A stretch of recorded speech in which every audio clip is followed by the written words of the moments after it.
hitter with me today. What's happening, big dog? What's up, G? What's your Instagram channel, man? Yes, anyway, man, that's your boy Mac right there. Man, if y'all new to the channel, go ahead and hit that subscribe button. It's your boy Bezo with Wheels, man. We gonna talk about the question of the day. Why your car sit in the shop for so long? Why your car sit in the shop for so long? Man, my car been in the shop for 6 months, bro. 6 months. Well, it's multiple reasons. I'm speaking on my behalf. I'm speaking on kind of what I've been through, what I've gone through as a painter, as a shop owner, as a business owner, as a entrepreneur. Still learning. I'm not perfect. I learn every day. I'm still learning every day. I'm 25 years old. Been in the game for about a little over a year and a half. And yeah, I got a few things, a few pointers, and I want to chop it up with the ones on the outside looking in, and that is to pretty much let y'all know kind of on my behalf. Some painters can relate, some mechanics can relate, but I'm just kind of giving y'all, like I said, the insight on my behalf on why certain cars sit in the shop for so long. And maybe this will help you guys understand and be patient with your painter or your your mechanic. Just be patient with them and understand that, number one, they have a life outside of what they got going on. They have a life outside of their shop. They have a life outside of working on your car. I have a family. I have 3 kids and a fiance.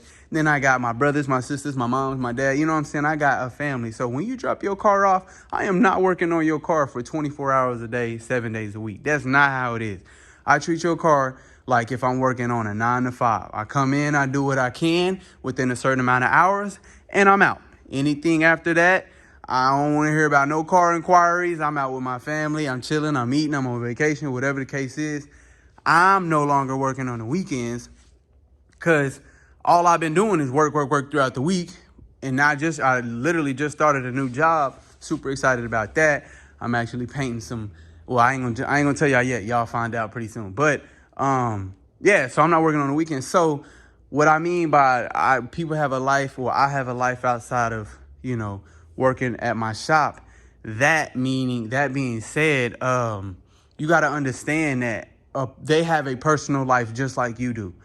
They get sick. Their mom or dad gets sick. Might deal with a loss in the family. Anything. Just body aching. It don't matter. Anything. They have a personal life. So you got to understand that they might not be working on your car on a daily. And another thing, you do not want your painter or mechanic to work on your car when they're not in the mood to work on your car. So they might have a day, or they might just walk right past it.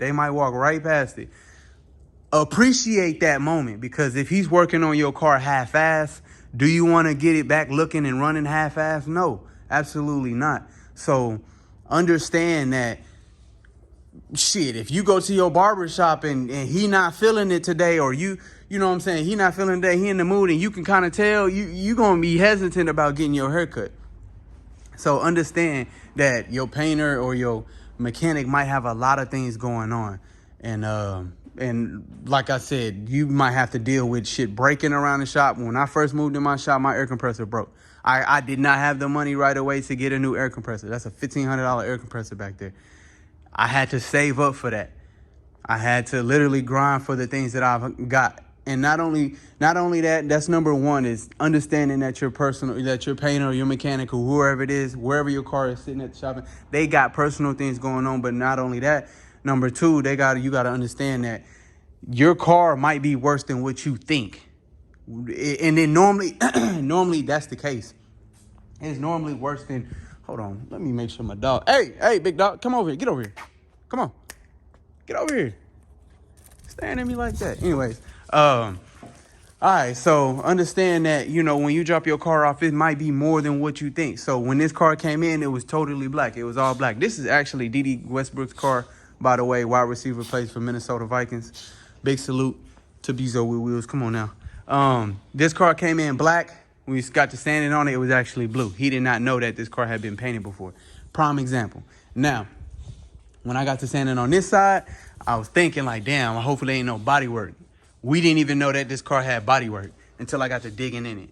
Now, when you got body work, damn, now we're touching into somebody else's work. So now we kind of have to go over their work, fix their issues or if they might have had any issues. But it's a big crack in that Bondo. So now I have to rewipe that. That's more time. Understand that this is for mainly the ones that's on the outside looking in. Understand that when you drop your car off, it is not as simple as rolling it in here, covering everything up, and painting it. That's not how it go. I guarantee 80% of the people that get their cars dropped off or want their car painted for the first time think that's how it goes. No, we have to break this car down, sand it maybe 3 or 4 different grits, the whole entire car, and we have to make sure that we get every square inch of this car sanded, correctly, not missing a spot, or that paint will flake off. And then that's just the sanding process. We got to make sure that everything is covered up properly, not 99.9%, no, 100% perfect. If it's not 100% perfect, it's going to show. You will be able to look at them edges and tell that, oh, damn, a little bit too much tape got on this, or the tape didn't get covered up. The metal didn't get covered up properly. So it's stuff like that. It's tedious, time consuming things. Then we got to ask ourselves, do we want to take the trim off or cover it up? That takes time. It's not that simple. I can't speak too much on the mechanic aspect, but I would assume that'd be the same shit, making sure that everything is in tune and tight and adjusted properly, all of that. So understand that just because that is our perfection or that is our expertise in something and it's not with you, does not mean we can just moonwalk it right on out of here. No, we still run into shit just like everybody else. We run into problems. We run into issues. We run into things that slow us down. So understand that you cannot expect it to just be in and out of here. Number 3, this is well, I'm not gonna say this is too much as why it might sit in here, but that's number 1. Number 1 is the fact that your painter or your mechanic has a life outside of what he got going on, which is working on your car. Number 2, you might run into issues and things that you think that wasn't there. But since we talking about this, understand that you cannot rush your painter or mechanic.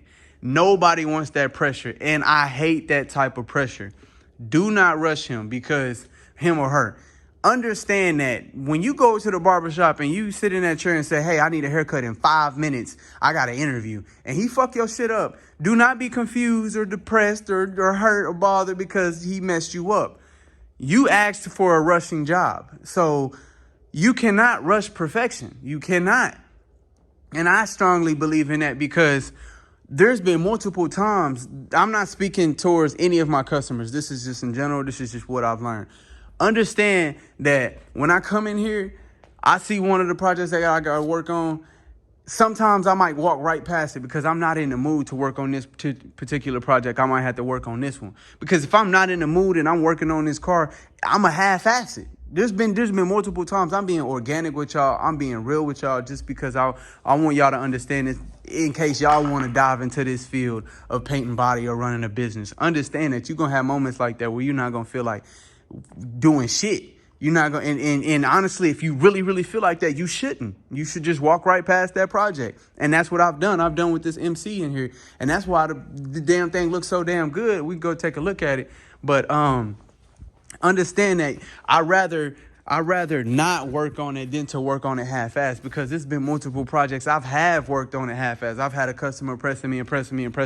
When is it going to be done? When is it going to be done? And now I done ran into 2 or 3 cracks I've seen or a dent, and I just be like, shit, you want this mug out of here? Okay, bet. I'm not worrying about them dents. I'm about to hurry up and get this mug out of here like you keep begging.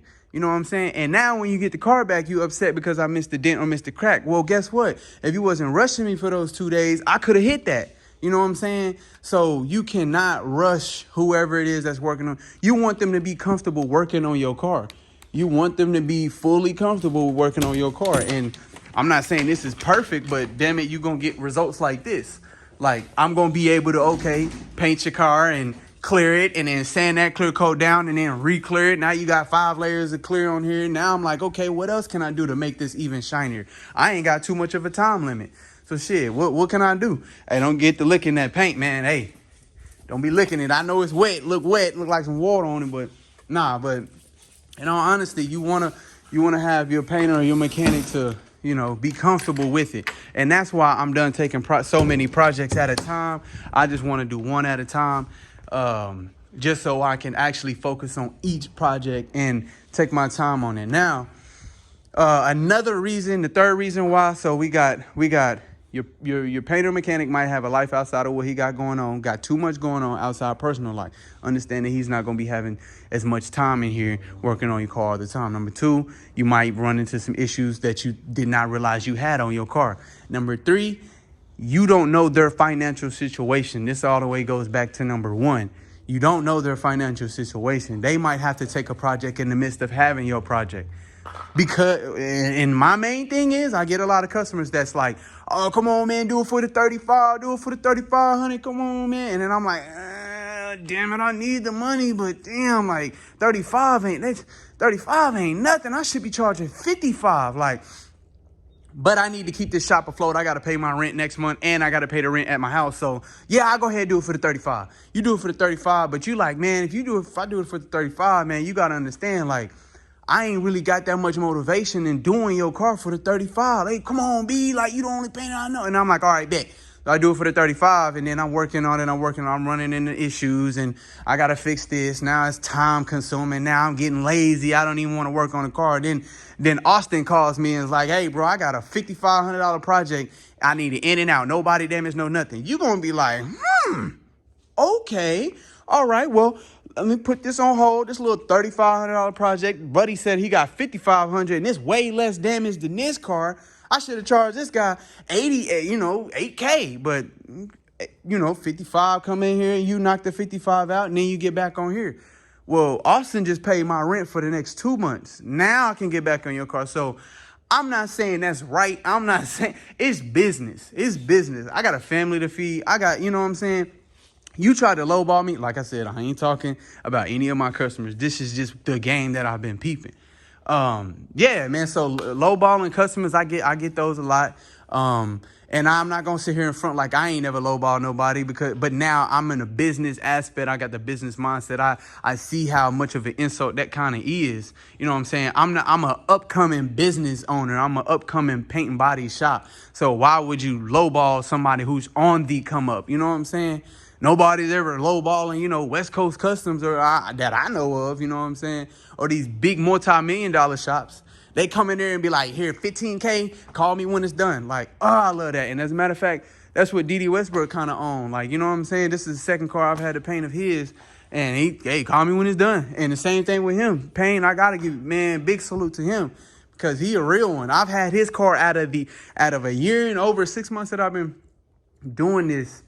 I've had his car the longest, and he was the only one that really ain't even called me. The only reason he called me was like, hey, my interior guy is just waiting. He wants a date on when I can drop his car off so he can do my interior. He already finished with the interior and everything. I'm like, damn.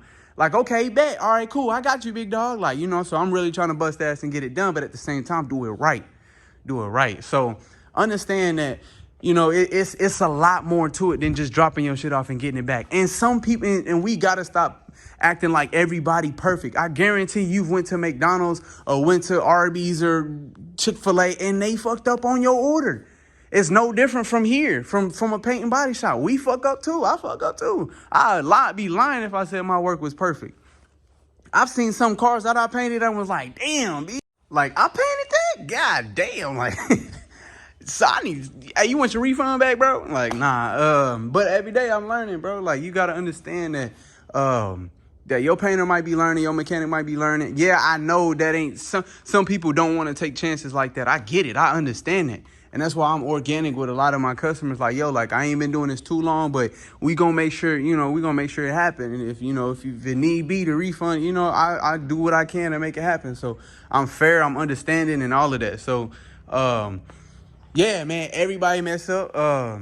Everybody make mistakes. Understand that. So, and I acknowledge all my mistakes, but damn it, I feel like I didn't got cold. I got to give myself some flowers. I definitely do. Because I've seen work from when I started and work that I've completed, a few days ago. I definitely give myself that acknowledgement and flowers that I have come a long way. Definitely have come a long way.